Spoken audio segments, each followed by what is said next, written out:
Doma Sports Talk worldwide with some news from the Formula One. So y'all check this out. Well, one of the greats are going to be driving his last race in about 2 weeks here in Abu Dhabi. And that'll be four-time world champion Sebastian Vettel. Right? Sebastian Vettel is awesome.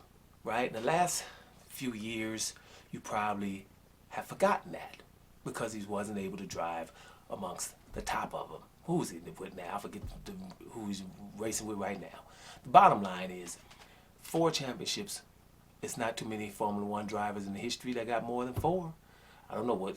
I'm just going off the top of my head, guys. I don't come in here and Google stuff and then talk to you guys. I talk to you guys from stuff that we just watched over the years, right? We can go back and get the right answers. You guys can write in the comment section if I'm wrong about something, but I'm pretty much thinking Fangio, he had over five, and Michael Schumacher. Well, Fangio had, I think, five. Schumacher has seven, and so does Lewis Hamilton. I'm not sure. I know Prost didn't have five, and I'm not sure that Ayrton Senna. They both were under five. Now, Ayrton Senna passed early. But five or four, which Sebastian Vettel has, is a lot, right? You mean you're handling your business. So, he's one of the top 5 or 6 drivers of all time. Really good driver. He was in the shadow a little bit of the great, super great Michael Schumacher, who, when I started watching Formula One, got on my damn nerves because he was so awesome, winning all the time, right? And then, what got on me back then is when Michael Schumacher left Benetton. He was still young then. Then when he go to Ferrari, though, right, that's when it started irking me because he was good, and the number 2 driver, no matter if it was Eddie Irvine, Felipe Massa, or Rubens Barrichello, they would let him go in front of them in some races. We all remember back in the day, the older guys, Jean Todt telling, I'm not sure if it was Eddie Irvine or Barrichello, hey, let Schumacher pass for the championship when it wasn't really even necessary. Stuff like that. So it's good because I was against Schumacher because he was good, right? So he was awesome, not good. Good is something else. Schumacher's, the top 3 of all time. Top 2, really. Him, Lewis Hamilton, and you're going to always have Ayrton Senna up there. But if you put Ayrton Senna up there, then Alain Prost going to say something, right? Them 4 or 5 are talking about the best of all time. But anyway, the point is, Schumacher won so many times that when Vettel looks up to Schumacher, that's his main man. It's like his uncle almost. And Vettel come in with the same talent and was really awesome. So, Vettel was the guy who had the championships, and then Lewis Hamilton was coming. And so, of course, I was going for Lewis Hamilton because he was new, a rookie coming in, and he went for was on the same team, McLaren, against Fernando Alonso, who was the very best driver on the circuit at the time, or one of. So then I, navigated towards your boy Lewis Hamilton. Now, when Schumacher was driving, my favorite drivers until today, Juan Pablo Montoya and Jacques Villeneuve. Okay, Lewis Hamilton came later. He's my man now. But Jacques Villeneuve and Juan Pablo Montoya, because they wasn't scared of nobody. They had that IndyCar in them, and they was like, well, what's up?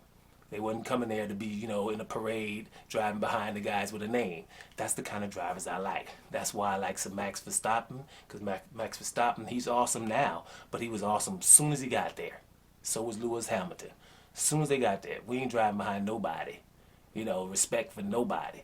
And those are the kinds you have to like, because if not, you're going to have the same ones winning all the time. And the Formula One, like soccer and baseball, can be boring.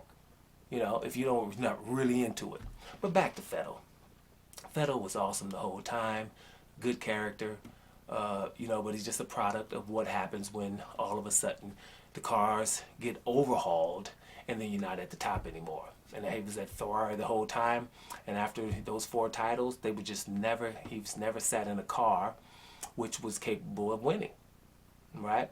And that's what pretty much happened to him. And listen, it's the way the Formula One works. Fernando Alonso, same thing happened to him. Great driver, but he's, once he's left, I forget the last team he was at that was for the top, I think Mercedes. Once he left there, back to McLaren. Went downhill then. And then after that, he just went to IndyCar. It happens to the best of them. Then you got the new drivers coming in. Some people are saying that Vettel, Vettel is because Charles Leclerc, was so good that sent Vettel into retirement. Not really. It's just some guys come in and they're as good as you are in the same car, and you just got to fight. That happens to all of the greats because everything that's called the circle of life. Talk to Elton John; he'll tell you. Bottom line is this: I'm gonna be sad for Sebastian Vettel to get up out of here because he was an adversary, but we love our adversaries. We love the ones that if you don't have a great rival, then ain't nothing gonna be great. Right? We say we hating on them, but that's all in sport. At the end of the day, we need those great rivals so we can have what? Rivalries. So farewell, my man. And I'm going to say a little something to Sebastian Vettel in German. I don't even know what it is, but we're going to try. Sebastian Vettel, my man, du bist großartig. Du warst immer großartig. Du hast einen starken Charakter. Und wir haben es genossen. Auch wenn ich meist gegen dich war. Trotzdem, ich habe dich respektiert. Ich habe es genossen. Und ich habe auf jeden Fall dein Talent anerkannt. My man, genieß deinen Abschied. Aber irgendwie in meinem Hinterkopf glaube ich, dass du doch zurückkommst. Du brauchst nur ein gutes Auto. Wir werden sehen. Bis dahin, my man. Much love. Alles klar? Everybody. We're going to be just put it like this. Sebastian Vettel is one of the all-time greats, and we're going to miss him. Doma Sports Talk worldwide. And I'm up out of here, y'all.